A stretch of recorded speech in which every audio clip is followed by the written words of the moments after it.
Okay, it's Wednesday, the 12th of February, 2025. You can watch this anytime, but I just like to make a little record of when I worked on this so I can improve my tarot card reading. So, today's tarot card reading, when I took the tarot card deck out and shuffled it a few times, I got into I'm trying to center it without the thing resisting me. Okay, let's check it out. Wah, wah. So I shuffled the tarot deck a few times until it got, um, you know, a little bit messy the way my shuffling was going because my hands were getting tired. These eight cards fell out. It was like, one stack of five was in one hand, and then three of them kind of slipped out and were sitting on the table. So I shuffled those eight, and then I was like, hey, I counted them, and I'm like, there's eight of them. So I did a top row to represent the higher self, and the bottom row to represent what I should do in the mental and physical reality to react to those things. Um, so it is a reading for a collective. It's not for anyone in particular, but my interpretation is based on where I'm at and what I'm doing and feeling in the moment. That's the way that my channeled messages work. Is they're very personal for me. So if this makes sense to you, you and I happen to be on the same wavelength at this point in time. So the first card I pulled was the Ace of Swords representing the higher self, and swords representing the intellect, um, and the ace representing an idea emerging. It's not something I had to put effort in, it just popped into my head today. And that is what I was talking about in my own personal journal today was about boundaries.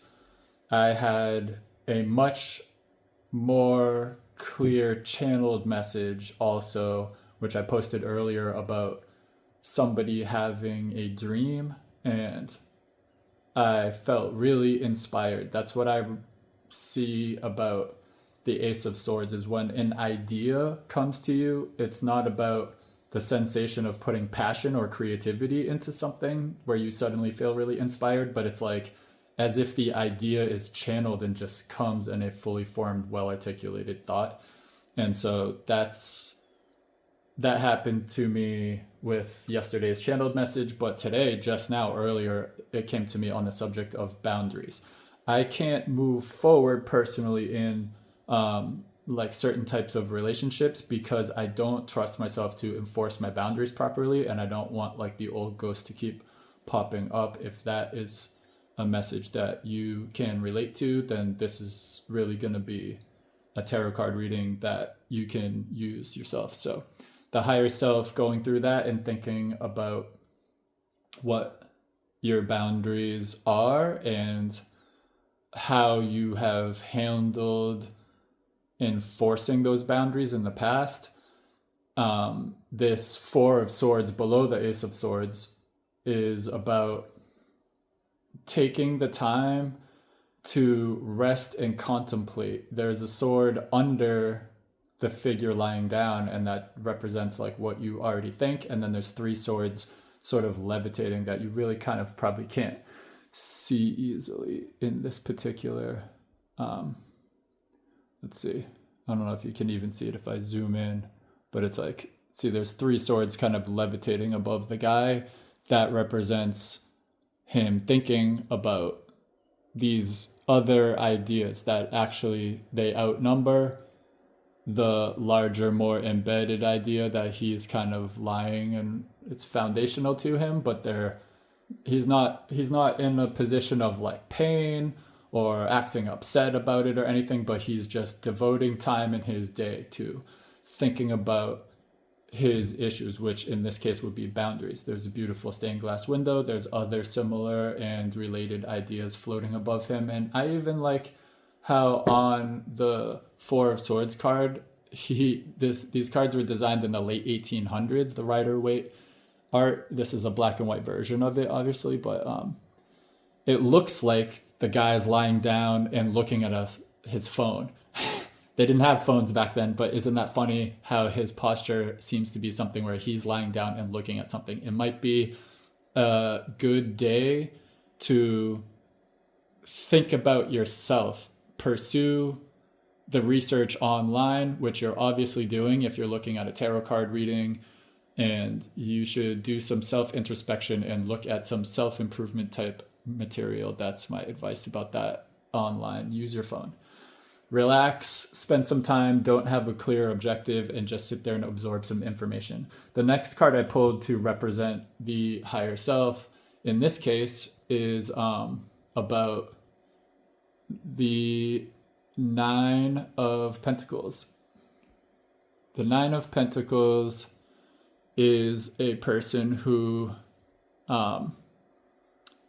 she's standing in a garden that's well cultivated. It's a beautiful day out, and she has a Disney princess-esque moment where the bird lands on her hand. She loves where she's at this point, and she has more than enough resources. Her resources have been well planned and cultivated, and she's not worried about running out of them, and she's not in the process of working towards acquiring more. She is just enjoying where she's at and has an abundance of resources and is not worried about losing them by enjoying them. They're not a finite resource, they're abundant. And that is what your higher self wants for you. You have all the resources, and I interpreted this to be like one of the problems with not enforcing your boundaries is that you're putting other people before yourself. I'm being told to center that skull so while I talk about this. So as a boundary issue, your attention to yourself and what you have to offer and what you have to enjoy, spending some time alone with your own resources is a noble pursuit. You might be sacrificing something to do that sometimes because you're not being as social. You might spending time alone. Some people look at it as lonely or something like that. But you're also not being drained of energy when people are the kind of person who would cross a boundary. And if you got in the habit of not enforcing your boundaries, then you might be spending a lot of time alone lately because you have to examine why that is. You don't think it is as valuable to you to spend time surrounded by a lot of people. When you spend time alone, the beauty of life pops out at you and the pace kind of slows down and you can actually enjoy. That is a unique, particular way of spending time alone. So you could spend time alone in despair. This card's not about that. This card's about truly enjoying life and enjoying what you have.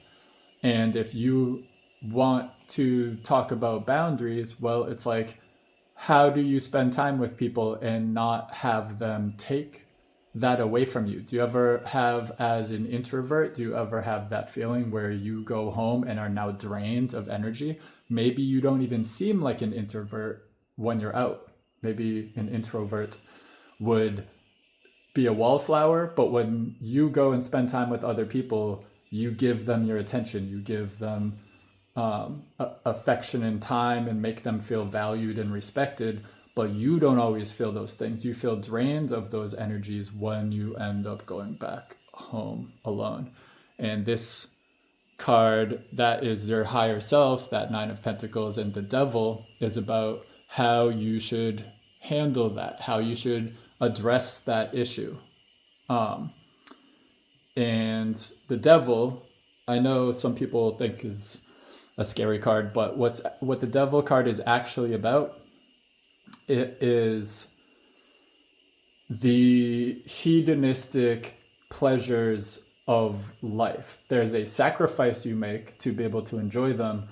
And it's not about, literally selling your soul to the devil or anything like that. But the Devil card is about how you are making a sacrifice in order to find enjoyment. So true, one way that your higher self might be saying you should protect and respect your sense of abundance and know that you have plenty of resources. When you act on that in the physical and mental worlds, like when you go and socialize and you go out of your way to spend those resources, you need to stop being afraid to get what you want out of those situations. Prioritizing other people being happy is paradoxically not making them as happy as it might seem. You need to be ready to look at situations as if they are there to please you, and you can change what you're doing in order to make yourself happy. You can leave a situation if it's not making you happy, and you can talk in a way to people where they are there to impress you and not the other way around. You are a person where your higher self, that Nine of Pentacles, has a lot of resources. You have a lot of emotional support and even maybe money and time and energy to offer people. They're only human. They're going to take those things from you. Like, they have hedonistic desires too that they will act on indirectly or not, whether they know it.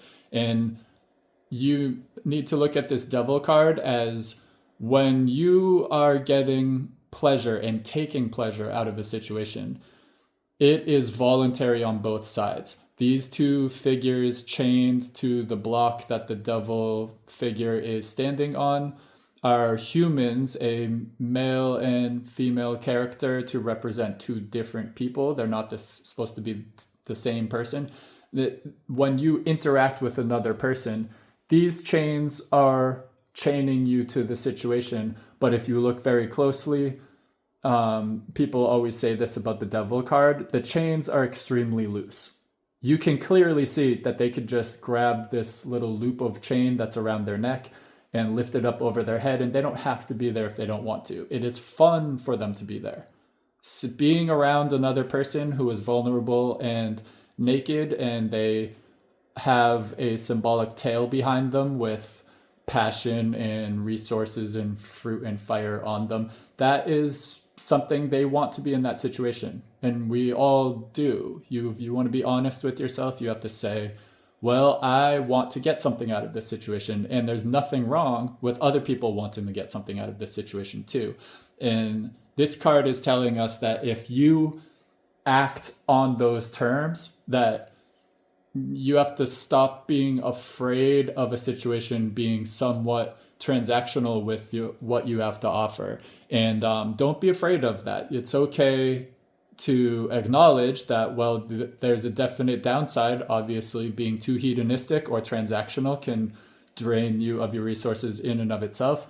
So acknowledging that that is part of human nature to have that aspect present will put you in a position to not hoard your resources and then suddenly give them all away for free, and then hoard your resources again and give them all away for free. A transactional mentality is something that will benefit you at this point in time, and you are not even close to being the kind of person where you're going to overdo that. So don't be scared to lean into it heavily, is what this card is saying. Okay, the next card representing your higher self is the Temperance card. The Temperance card is about balance. It's represented by an angel who is sipping my tea. An angel who, when we're talking about the spiritual entities like angels, or in this other card, the Devil, right?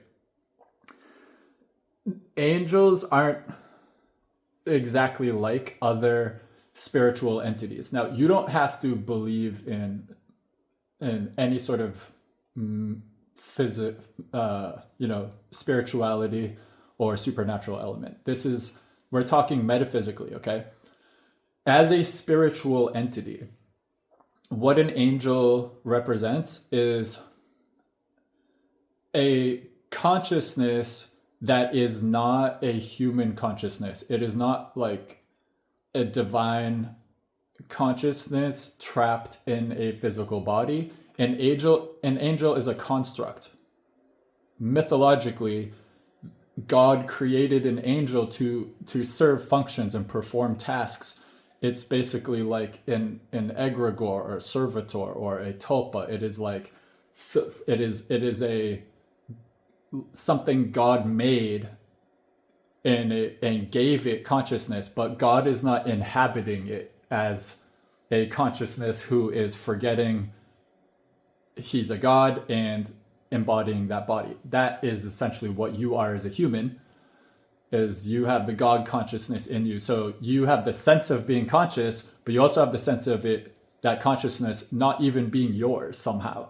And that's because it's not. It's a piece of God consciousness living through your lifetime, and all of the limitations that come with that physical body, including your brain and your memory. So you're only as smart as your brain. You only have the memories from this lifetime. So you have forgotten that you are God, but you have a spiritual, innate sense of this being true, but no physical way to prove it. An angel, not being an incarnation of God in any way, has the privilege of not being stuck in linear time. An angel is a symbol of wisdom and of superior morality to a human. That's why they're an angel, is because they are still on the side of God. They are created by God. They're not alive in the same sense a human is, but they have a consciousness and an understanding of reality, and sometimes even a deeper, more rich understanding of reality, because they're not bound by linear time.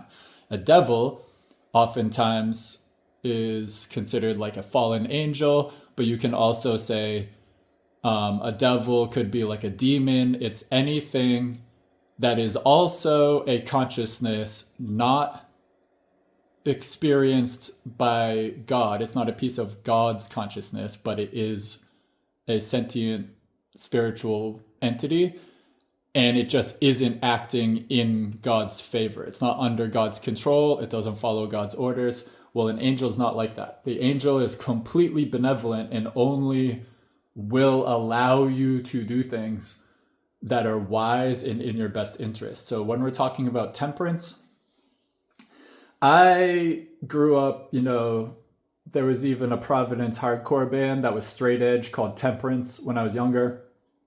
I associate temperance with being temperate and moderate about drug use. You're not letting your feet leave the ground. You're not doing drugs for the sake of escapism or throwing yourself into the void so you can stop existing. You're not destructive about your tendencies. And, in America, prior to the prohibition movement where they outlawed alcohol, there actually was what was called a temperance movement, where they were pointing out that alcohol is something that brings out a lot of negative behavior in humans, and we should abstain from alcohol so we can be a better society. Temperance is about using your willpower to prioritize what is best for you and not just following your whims. And this is card in the position of your higher self. This is what you truly want and have already. And that is, I'm interpreting that to even support what I was saying about the devil card, which is like, don't be afraid to be hedonistic. Your higher self knows when it is going too far and what you are capable of and what you can handle. And you shouldn't be afraid right now to cut loose and have fun. True, you don't want to become morally corrupt as far as like hurting other people's feelings. You don't want to be you should allow yourself to have worldly pleasures, but if you become sexually promiscuous, you could be endangering your psychological and physical health. You don't want to be foolish about it, but this temperance card is here to even back that up further, which is like your higher self knows how to be temperate. You aren't about to become a bad person, and you're struggling right now with a fear of that, but your higher self actually does know how to make the wiser decision as far as taking care of yourself, not becoming too extreme about anything, and there's the Oracle of Delphi, in the play Oedipus Rex, had the written over the oracle, and this is true in real life as well, is carved into the stone: know thyself and everything in moderation. Temperance is about moderation. So you do have to be moderate sometimes, but another person, which I, don't read into me quoting this person, but one time I remember Joe Rogan on the Joe Rogan podcast saying everything in moderation, including moderation. If you become obsessed with being perfectly balanced and moderate at all times, it becomes in and of itself intemperate, because you have to go to extremes to defend that moderation. So these cards, I'm being told, are not clashing. The devil and temperance are one and the same message in this case, and you have to square that in order to move on to the next phase. Sorry about that. So, okay, let's see what you're supposed to do in the physical world to react to that and to protect that temperance. And the Four of Cups, interesting, it's another 4 position in that spot. So we had the 4 of Swords, and then now we have the 4 of Cups. So the 4 of Cups card, this guy is meditating under a tree. He has plenty of cups in front of him already, actually.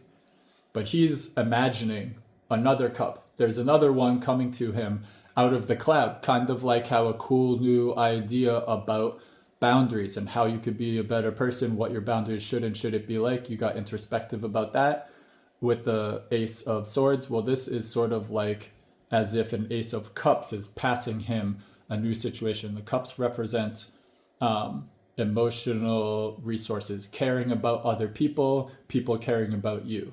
Drinking from a cup is, something you must do to remain alive. You have to stay hydrated or you will die. It's incredibly important, but also it's a pleasure in life. It's makes you feel loved and content to be well fed and well hydrated, and to offer each other something. And the fact that it's a cup and not just like drinking directly out of a mountain stream or something like that, well, it represents humans using our ingenuity and attitude towards each other to make a vessel with which to pass back and forth a liquid. That is what cups represent to me. So this guy is meditating under the tree. He's being pensive, much like how in the 4 of Swords you're being pensive and lying down and meditating somewhat about boundaries. Well, this is talking about, look, you have emotional situations, you have relationships and tendencies about relationships in your life already, and it's not taking anything away from them to imagine a new ideal. You need to use temperance to guide the way that you think about what you would like in the future. And that is not about what you would like as far as pleasure, hedonistic pleasures, but what you would like as far as what is truly good for you, what is good for other people and you, and how you can like your situation better. You first have to start imagining what is better. So sometimes people look at the 4 of Cups as this person is sort of almost like blind to what he has in front of him because he's obsessed with some ideal that is, he's kind of fantasizing about something, maybe in an unhealthy way. But today I'm being told as a channeled message that this is a positive interpretation of the 4 of Cups, because he knows what he has in this case. He is talking about being more temperate. How would it benefit? How would his life look? How would his social relationships look if he was more temperate and didn't do this giving too much of himself, not enforcing his boundaries that the reading has told us so far? What would his ideal be? In order for him to imagine those relationships, he has to put some meditative time and, consider the 3 cups that he already has in his life, past, present, and future. But he also has to imagine an inspired new change in his life in order to achieve a true balance and have more of that temperance feeling that his higher self wants to manifest in his life better. So I like this reading so far. The final card representing the higher self is the Five of Cups. So the Five of Cups is about past regrets. It's about not getting what you want out of past relationships, and having it be too late to change anything about those past relationships. And I find it interesting that it is 3 cups that have already spilled. So sometimes you might be looking at what you have in the 4 of Cups. There are 3 cups on the ground, but in the 5 of Cups, there's 3 cups that have been knocked over, and there's nothing you can do about it. They're already drained, and the figure in the 5 of Cups, I always like to point out, is way too obsessed with that disappointment. There are 2 cups perfectly good behind him. Is that as good as having 3? Is it as good as having 5? No. But if he just turned around, he would be right back into the positive zone of having 2 perfectly good cups that he could enjoy, the love that is still available to him being offered. And if we're digging deeper into that mythology, the 2 of Cups card is actually a beautiful card. It's about 2 people each holding a cup and offering it to each other, and that neither one is losing anything by sharing their own cup, and that's what the 2 of Cups represent. So this card actually does have the opportunity to have hope in redemption and improvement in the situation as far as your feelings, but it is about being in a state of looking at it wrong, looking at the worst instead of what you can salvage and have salvation out of. You keep looking at the regrets and the mistakes and the disappointment. And when it comes to boundaries, you might be thinking too much about how your lack of boundaries or lack of enforcement of your boundaries has hurt you in the past. Like, it hasn't gotten you what you want in every situation. It's brought you to extremes. With the Temperance card, we can see it's made it so you won't stick up for yourself and admit what you actually truly want, is what we got out of the Devil card. So this contemplation phase that you're in with the 4 of Swords and the 4 of Cups, you need to think about one of the dangers is your higher self, your spiritual self, is actually becoming unbalanced and dysregulated. If you don't do something about it, you are actually making yourself spiritually vulnerable to unhealthy thoughts. And these unhealthy thoughts, we know, aren't of the nature of not having enough or not liking your values and ideals. And it's not about being too extreme at the spiritual level. It's about perspective. It's about looking at the mistakes of the past and regretting and not letting go of what you can't control, like people who didn't treat you right. You have that feeling sometimes of like it's a waste. It could have been cool. It had potential to be a good relationship, a good friendship, or whatever, but the cup got knocked over and spilled, and now there's nothing you can do about it. And sitting there and dwelling on it and thinking about it over and over is actually poisoning you. And in a spiritual sense, your higher self is telling you it is leaving you open to being blind to what you have. I mean, someone could sneak up behind this guy and take 1 or both of those cups, like no problem, because he is so lost in the thought. So what to do about that? Fantastic solution. The Magician card is literally about magic. I know people will say sometimes, because of the times that we live in, they'll say this card is about manifestation. And it's like, true, but what is manifestation? It's literally just like an intellectualization and trying to make secular what humans have always done, which is use their will to change the course of their life, when you have to have all 4 of the elements. So if you think about it, he has a wand and a sword and a cup and a pentacle. So he needs, fire, air, water, and earth in order to change the way his life is going. So the magician has to be very, very self aware. The magician has to be studied and practiced and measured and emotionally balanced in order to change the way things are going. So it's not, so like people oftentimes imagine magic as like it's a shortcut to accomplish something. And it's like, true, you can do amazing things with magic. But in order to do magic and actually have it work, you have to be very, very well balanced, very self aware. So it's sort of a self solving problem. It's very difficult to maintain a lifestyle of doing selfish,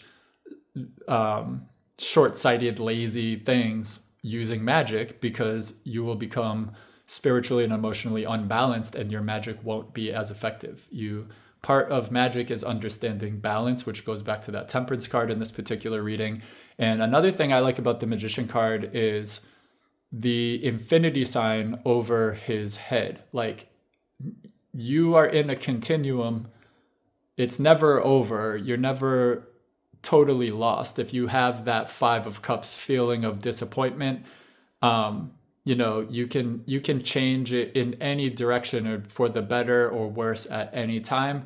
And the sky is the limit as far as what you can accomplish. And so that is symbolized by the infinity. The infinity sign in tarot represents power, not power like you becoming powerful, but channeling the flow of power that never ends. It is going in this figure 8 pattern, and it's wildly complex. It's not just a circle, it is a twisted path that is sometimes ineffable and hard to understand and describe. So you put your best effort in, and when you learn more about magic, I've been thinking about this a lot lately. It's like, in order to manipulate your perception of reality and get out of maybe a bad perception of reality, like what is represented in the 5 of Cups, changing that perception involves accepting that your subconscious mind is what dictates how you see things. Your perception of reality changes when you change your subconscious mind. So the magician card, he has an altar with these things sitting before him on this table or altar or whatever this is. He is ritualistically waving his hand in the air, but he's just a human. He's not the devil or the angel in the temperance card. He is a human being who is performing a ritual. Why do you have to ritualize it? That's because your subconscious mind is the part of your mind that reflexively does things almost like without thinking about them. That's why it's not conscious, it's subconscious. It's because in your conscious mind, you are analyzing and double checking everything to make sure it's done correctly and safely and that you like how it's going and things like that. Because you don't want to make a mistake, you put it immediately into your conscious mind and measure every little detail of what you're doing. But if you want to actually surpass what the human mind is capable of imagining and considering, you have to change your subconscious mind's behavior. And one of my favorite examples of this is if you want to shoot a basketball, you can work on your technique and understand how you hold your hands and how you turn your wrist and what position your entire body is in and how you jump up on your toes a little bit as you take the shot. And you can figure out all of the angles and how much force and how much spin to put on the ball. But you can't do that in the middle of a game every time that you shoot the basketball towards the hoop. You need to have it become a subconscious reflex that you've practiced and done a million times. And you're not actually sitting there and calculating how to make the ball go from that position in the court, which is a position you probably never quite been in before, and have it go in the net. You need to have your body be able to control where the ball goes with your subconscious mind putting all of those elements into play. And it's sort of a mystery how our subconscious mind is doing those calculations. Like, we're not aware of how it comes to the conclusion, and you sort of have the sensation of the ball just goes correctly into the net. So when you get good at something, it just seems to just work on its own. And that's because you've reprogrammed your subconscious mind.